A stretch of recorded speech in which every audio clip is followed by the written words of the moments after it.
The waving never stopped, even after I pulled the trigger.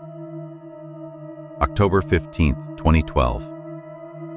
Operation Red Dagger, Kunar Province, Afghanistan. Ridge site, Raven's Hook, a god-forsaken piece of rock that command called tactically advantageous. I called it a coffin with a view. SSG Daniel Royce, 75th Ranger Regiment, sniper. 26 kills confirmed. One that wouldn't stay down. The insertion was textbook. Black Hawk dropped us at 2 a.m., vanished into the Hindu Kush like a ghost. 4 of us, myself, spotter Kress, forward observer Greer, and rifleman Navarez. Mission parameters: establish overwatch, report enemy movement, eliminate high-value targets. Standard counterinsurgency package. But the silence wasn't standard. I've worked 100 ridges from Helmand to Kandahar. There's always something. Wind through the rocks, distant generators, dogs barking in villages below. Raven's Hook was different. Dead quiet, like the mountain was holding its breath. Through my loopholed scope, the valley stretched out in perfect resolution. Every boulder, every scraggly tree, every goat path mapped and memorized. The thermal imaging showed nothing but cold stone and shadows. Even my breathing sounded too loud. Kress set up the spotting scope beside me, his movements efficient and soundless. We'd worked together for 8 months. He knew when I was thinking before I did. Good spotter, the kind who keeps you alive. Thermal's clean, he whispered into his throat mic. No movement, no heat signatures.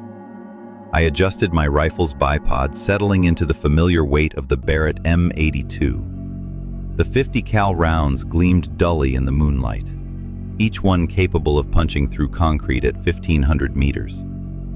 I'd need that range today. The fog started rolling in around 3 a.m., unusual for the season, but weather in the mountains does what it wants. It crept up the valley like spilled milk, thick and unnatural. My night vision flickered once, then twice. Radio static crackled through my earpiece. Just interference. But it sounded almost like breathing. Contact. 212 degrees, 700 meters. Kress's voice cut through the static like a blade. I swung my scope to the tree line, scanning for movement. The fog had thickened, turning the landscape into a monochrome nightmare of gray shapes and darker shadows. I don't see anything, I breathed back. Tree line. Left of the dead trunk. Something's moving. I switched to thermal imaging. The screen showed nothing but cold gradients, no red signatures, no body heat, just the steady blue-white of cooling stone and vegetation. Negative on thermal, I reported, but Kress was persistent. Switch to NVG, there's something there. I flipped down my night vision goggles. The world turned green and grainy. And there, just where Kress indicated, was a shimmer. Not quite a person, not quite nothing. Like heat waves rising from hot asphalt, but the air was freezing. It moved with purpose, deliberate, human-like. You seeing this? Kress whispered. The shimmer paused, turned, faced our direction, then it raised its arm. A slow, deliberate wave. My blood turned to ice water. At 700 meters, with fog and darkness, no one should have been able to see us. We were invisible, ghosts on the mountain. Confirm target identification, I said, more to myself than to Kress. Negative ID, no weapon visible, no clear threat assessment. The shimmer waved again. Same motion, same timing, like a recording stuck on loop. I watched it for 30 seconds. It just stood there, arm raised, waving at nothing, or waving at us. The thermal still showed empty air. The shimmer existed only in the green glow of night vision. Probably equipment malfunction, I muttered, or fatigue. But I kept watching, and it kept waving. The fog rolled thicker. When it cleared, the shimmer was gone, but the feeling of being watched remained. pressing against my spine like a cold finger. At 3:47 a.m., the IR strobe appeared. Infrared strobes are invisible to the naked eye, but they burn bright white in night vision. Standard insurgent signaling device. This one pulsed 3 times, paused, then repeated. Classic enemy movement pattern. Confirmed hostile, I reported to Greer. IR strobe at 205 degrees, 650 meters. Through my scope, I could see the figure clearly now. Male, military age, carrying what looked like an AK-47. He crouched behind a boulder, perfectly positioned for an ambush on the patrol route below. Winds calm, no elevation adjustment needed, Kress calculated. Send it. I controlled my breathing. Slow inhale, pause, slow exhale. The crosshairs settled on center mass. The trigger broke clean. The Barrett's roar shattered the mountain silence. The muzzle brake kicked up a cloud of dust and pebbles. Through the scope, I watched the target drop like a cut string. Target down, I confirmed. Clean hit. But something was wrong. The IR strobe was still flashing. I blinked hard, refocused. The body lay motionless behind the boulder, but 50 meters closer, the same IR pattern pulsed again. 3 flashes, pause, repeat. Kress, you seeing this? Seeing what? The strobe. It's still active. Different position. Kress adjusted his spotting scope. Negative. I show 1 down. No further activity. But I could see it clearly. Same timing, same sequence. The figure that carried it looked identical to the first. Same height, same weapon, same movement pattern. I chambered another round. The metallic click echoed off the rocks. Taking the shot, I whispered. The second target dropped. The strobe went dark, but the fog was rolling in again, thicker than before. And somewhere in that gray wall of mist, I could swear I heard the faint sound of clapping. Slow, rhythmic applause. Like someone was enjoying the show. At midnight, I heard myself talking. The radio crackled with static, then cleared. My own voice came through the earpiece, clear as a bell. Overwatch to base. We have a problem. But I hadn't spoken. My mouth was dry, lips pressed tight. Kress stared at me, his face pale in the moonlight. That wasn't me, I whispered. The transmission continued in my voice, requesting immediate extraction. Something's wrong with the mission parameters. I grabbed the radio, checked the frequency. Correct channel, correct encryption. My own call sign displayed on the screen. Base, this is Overwatch Actual, I transmitted. Disregard previous transmission. We are secure and on mission. Silence for 10 seconds. Then my voice again. Base, do not listen to the imposter. I repeat, do not listen to the imposter. The blood drained from my face. Kress was backing away from me, his hand moving toward his sidearm. Royce, what the hell is going on? Before I could answer, a new voice whispered through my headset. Soft, feminine, heartbreakingly familiar. Danny? Danny, are you there? Sarah. My wife's voice. But Sarah had been dead for 2 years. Car accident on Highway 95. I'd identified her body myself. Danny, I'm scared. Where are you? My hands shook as I ripped off the headset, but the voice continued, floating through the air like smoke. Why won't you answer me? Why won't you come home? This isn't real, I said aloud. This isn't happening. Cress grabbed my shoulder. Who are you talking to? You can't hear her? Hear who? Sarah's voice faded to a whisper, then silence. The radio returned to normal static, but I could still feel her presence, like a weight in my chest. Equipment malfunction, I said. Probably solar interference with the communications. But even as I said it, I knew it wasn't true. The mountain was playing games with us, and it was just getting started. My scope turned into a broken television.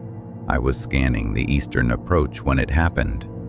The image froze mid-sweep, then jumped back 3 seconds. A hostile insurgent appeared in the crosshairs, raised his hand, waved once, then vanished. The exact same sequence repeated. Wave, disappear, wave, disappear. Like a corrupted video file stuck on loop. I blinked hard, thinking fatigue was playing tricks, but the loop continued. Same hand gesture, same timing, same figure materializing from nothing. Cress, check your scope. Tell me what you see at 10 o'clock. He swung his spotting scope around. Nothing, empty ridgeline. But through my rifle scope, the figure kept waving. I reached for the battery compartment, thinking a power surge might have damaged the electronics. My fingers found the release, popped out the battery pack. The scope went dark for a moment, then the image returned bright and clear. The figure was still there, still waving, but now it was looking directly at me. Our eyes met through 800 meters of mountain air and magnified optics. He smiled. I threw the battery pack into the rocks, watched it bounce and scatter. The scope should have been dead. No power meant no display. But the image remained, burning bright in the lens. The figure waved one more time, then pointed at me. His mouth moved, forming words I couldn't hear, but somehow understood. I see you too. 11 seconds later, the image finally died.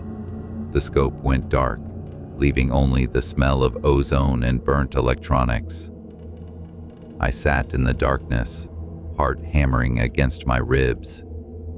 Professional military optics don't malfunction like that. Thermal imaging doesn't show impossible things, and dead batteries don't power active displays. But the worst part wasn't the equipment failure. It was the realization that the figure had been wearing my face. Older, scarred, but unmistakably me, waving at myself across an impossible distance. Navarez disappeared while checking my third kill. The target had been textbook.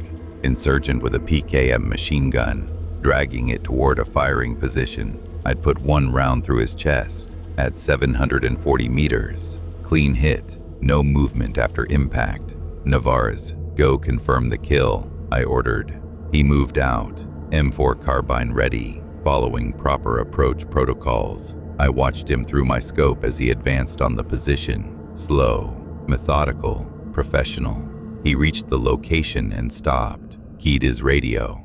Overwatch, this is Navarez. Nobody here, just gravel and some old shell casings. Say again, no body, no blood, no equipment. Are you sure you hit something? I was sure. I'd watched the target drop, seen the impact, the way the body crumpled. But through my scope, I could see Navarez standing in an empty patch of ground, looking confused. Roger, hold position. But something was wrong with the thermal imaging. It showed Navarez's heat signature, but there was something else. A second figure, moving behind him.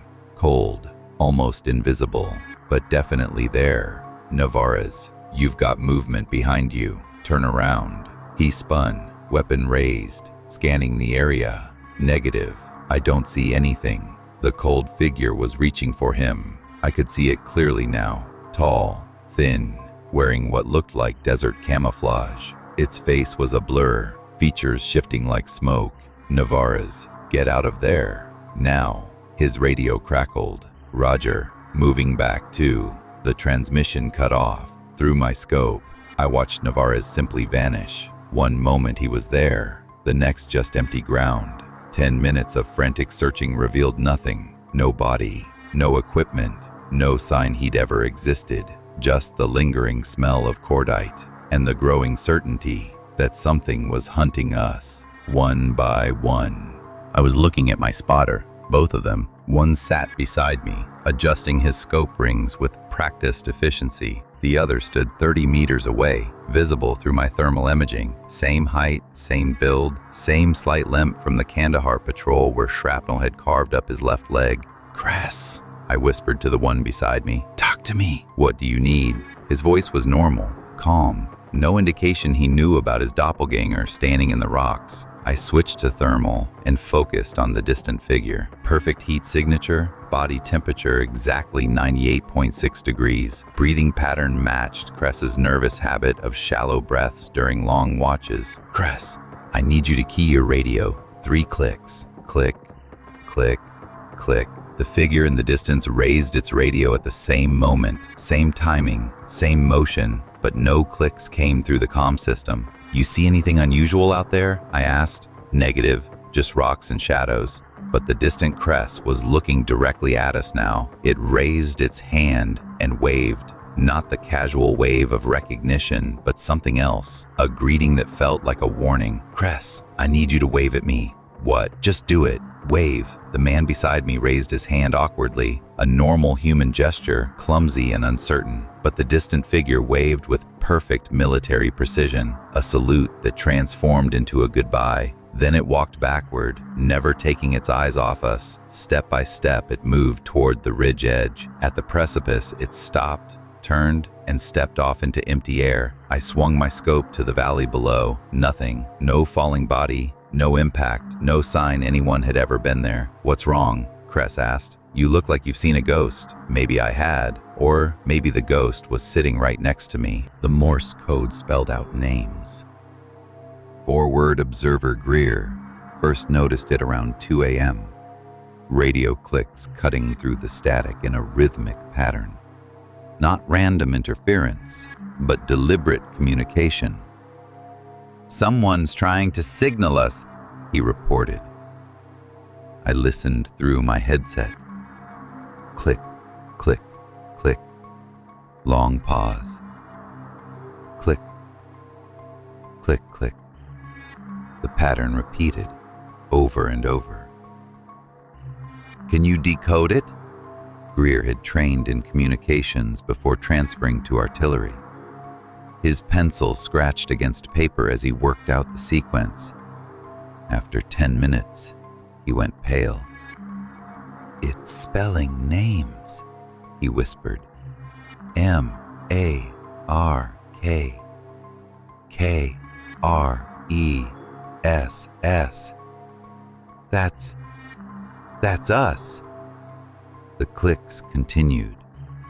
D-A-N-I-E-L-R-O-Y-C-E. "Who knows our first names?" I asked. "Command, maybe intelligence, but this isn't coming from base." The signal was too close, too clear. It originated somewhere on the mountain. Someone with a radio, someone who knew exactly who we were. Then, the breathing started. Soft at first, barely audible through the static, but it grew stronger, more deliberate. The slow, measured breathing of someone trying to stay calm, or someone trying to stay quiet. "Greer, you're breathing into your mic." "No, I'm not." He held up his radio, showing the transmission light was off. "That's not me." But the breathing continued, in and out, in and out. Sometimes it synced with my own breathing, sometimes with Cress's. like something was learning our patterns.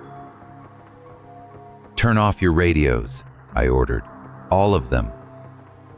We powered down every piece of communications equipment. The breathing stopped. For 30 seconds, blessed silence. Then, Cress spoke, his voice hollow and distant. He waved at me. "What?" "The figure. Earlier. He waved at me." His eyes were unfocused, staring at something I couldn't see. But I don't remember seeing him. I just remember waving back. The radio crackled back to life on its own. The breathing returned, closer now, and underneath it, barely audible, the sound of someone crying. The eastern ridgeline erased itself while I watched. I was conducting a routine sweep when it happened. The distant mountains, clearly visible moments before, began to fade.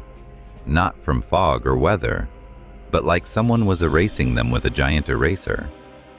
The ridgeline shimmered, wavered, then simply wasn't there anymore. In its place, empty gray space that hurt to look at directly. Cress confirmed visual on the eastern ridge. He looked through his spotting scope. "Roger, ridge is..." "Wait." A long pause. "I can't see it anymore." "Equipment malfunction?" "Negative, it's not the optics. The ridge is just gone." But something was standing where the ridge should have been. A figure suspended in empty air, arms crossed, watching us with patient interest. It looked human-shaped, but wrong, like a photograph that had been stretched and distorted. I tried to focus my rifle scope on it, but the reticle bent and twisted.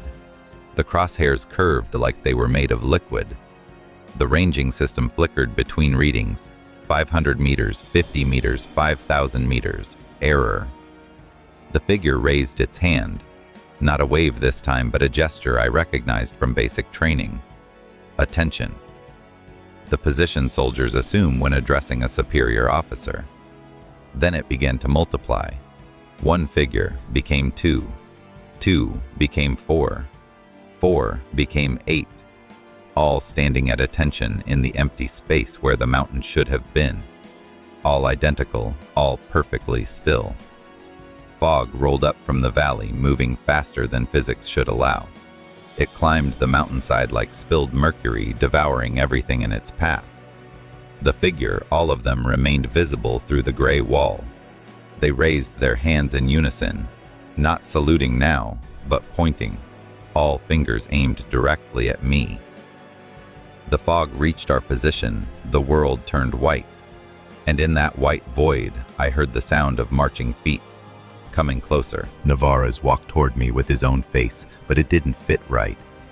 He emerged from the fog like a photograph developing in reverse.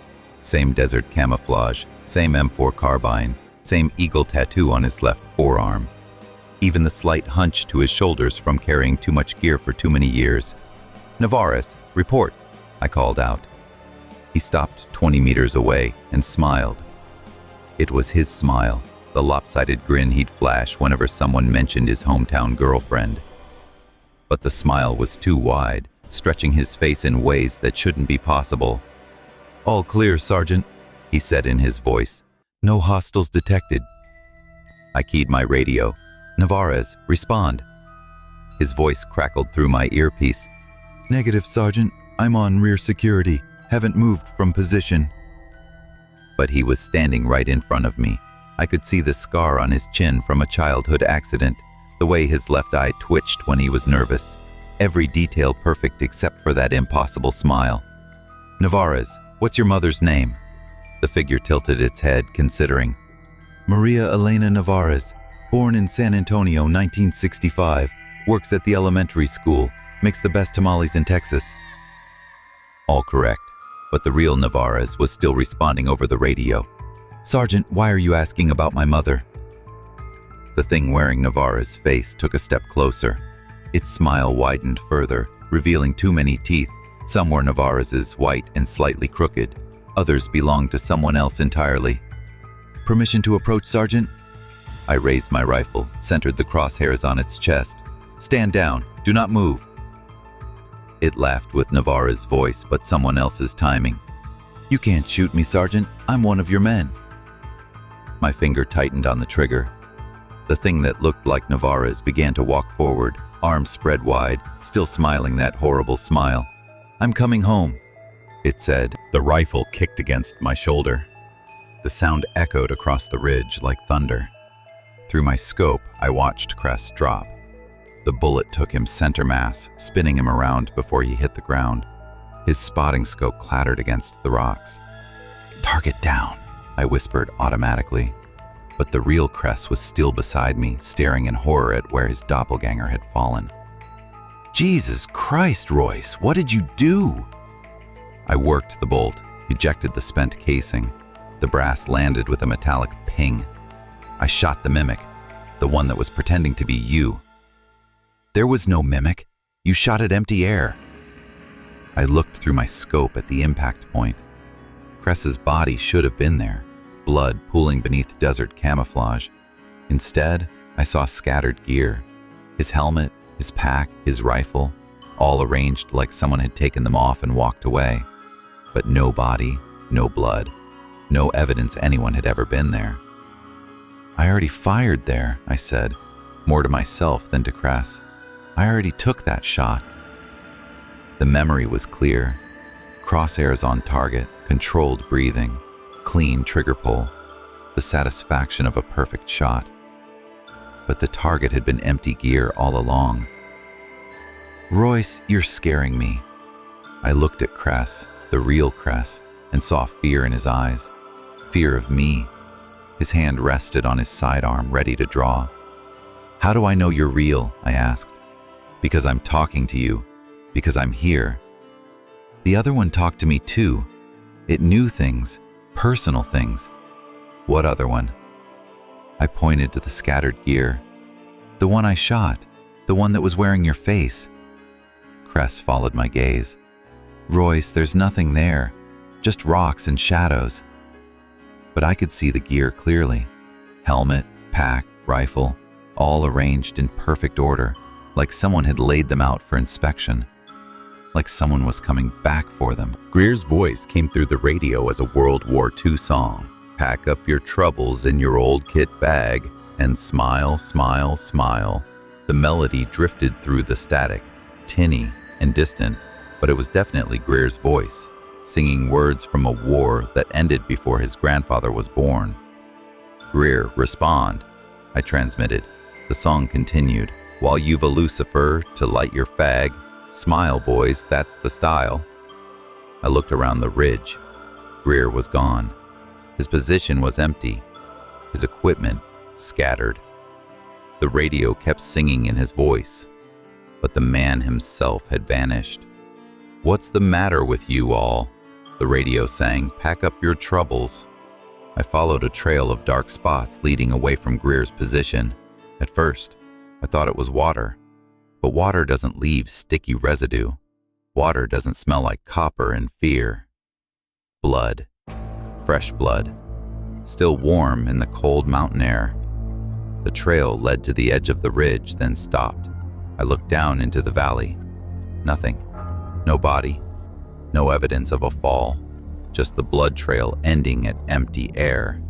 I pulled out my field notebook, hands shaking as I wrote, "Don't look through glass if it waves at you." The words seemed important, though I couldn't remember why. Something about optical devices, something about things that shouldn't be seen but were visible anyway. The radio crackled again. This time Greer's voice was different. Scared. "Royce, can you hear me? I'm lost. I can't find my way back. Everything looks the same." But the transmission was coming from my own radio, the one clipped to my vest. And when I looked at the frequency display, it showed a channel that didn't exist. Channel 00, the frequency reserved for the dead. At 3:40 a.m., they came to take me home. All three of them stood at the ridge edge, perfect in their uniforms. Cress, Greer, and Navarez, at parade rest, hands behind their backs, eyes forward. like soldiers waiting for inspection, but their faces were blank. Smooth skin where features should be, no eyes, no mouths, no expressions, just flesh-colored voids that somehow still looked familiar. They raised their hands in unison, the same wave I'd seen through my scope, slow, deliberate, hypnotic. Their blank faces turned toward me. "We're ready to go home, Sergeant," they said in perfect harmony, 3 voices speaking as one. I tried to look away, but my eyes wouldn't obey. The wave was mesmerizing, up, down, like a metronome, keeping time with my heartbeat. "You taught us well," they said. "Now we can be you." The blank faces began to change. Features appeared, like photographs developing.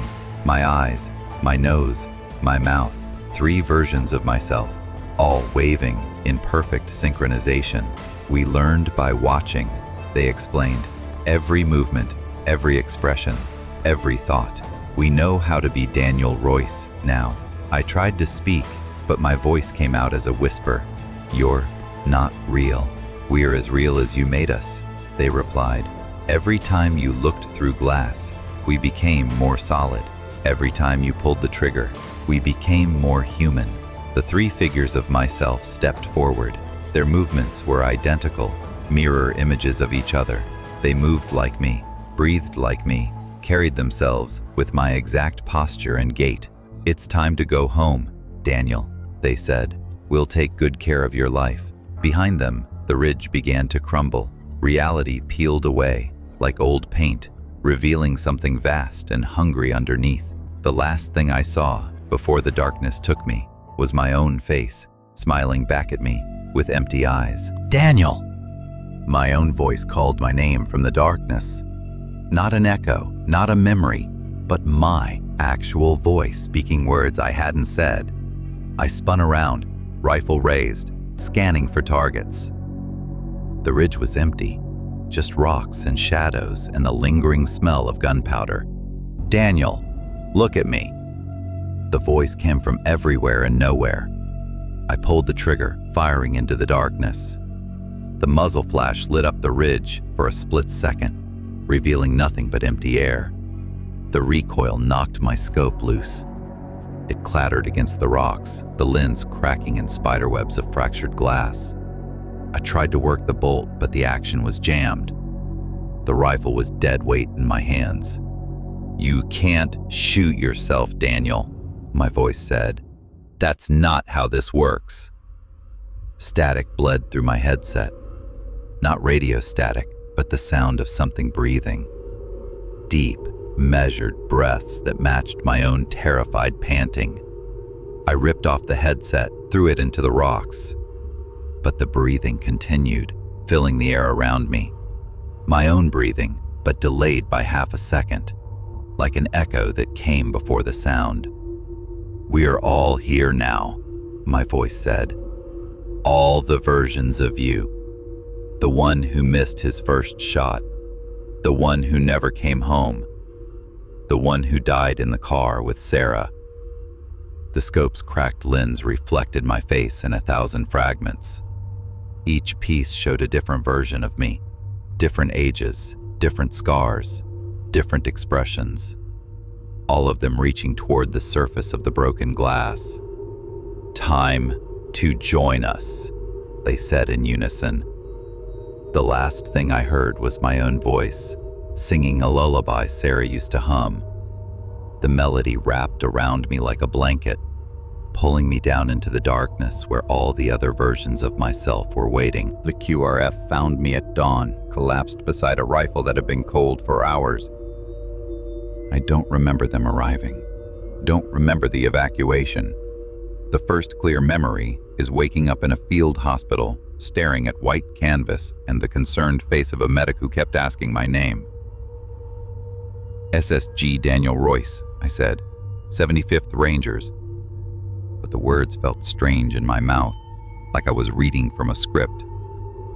They found my notebook clutched in my hand, blood-soaked pages filled with frantic handwriting.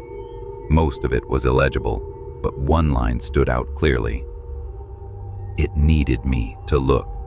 That's how it copies. The after-action report was classified. Equipment failure, they said. Stress-induced hallucinations. Recommend psychiatric evaluation and immediate rotation home. But I know what I saw. I know what happened on that ridge. 3 weeks later, I got a call from command. Another sniper team had been deployed to the same area, same mission, same ridge. The team leader reported unusual activity, equipment malfunctions, strange radio transmissions, and something else. Something that made my blood turn to ice. "Sir, I need to report a possible security breach," the sniper had said. "Someone was watching us through optics. Male, military age, appeared to be using a Barrett M82. When I tried to get a better look, he waved at me." The transmission continued. "I think it was me, sir. I think I was watching myself." I never returned to active duty, but sometimes late at night, I still hear the radio static, and in that static, I hear voices, familiar voices, my own voice calling from somewhere far away. "We're still here, Daniel. We're still watching." If you've heard stories like this or served near something you can't explain, let us know in the comments. Subscribe for more declassified nightmares, because some missions never end. They just find new soldiers to complete them.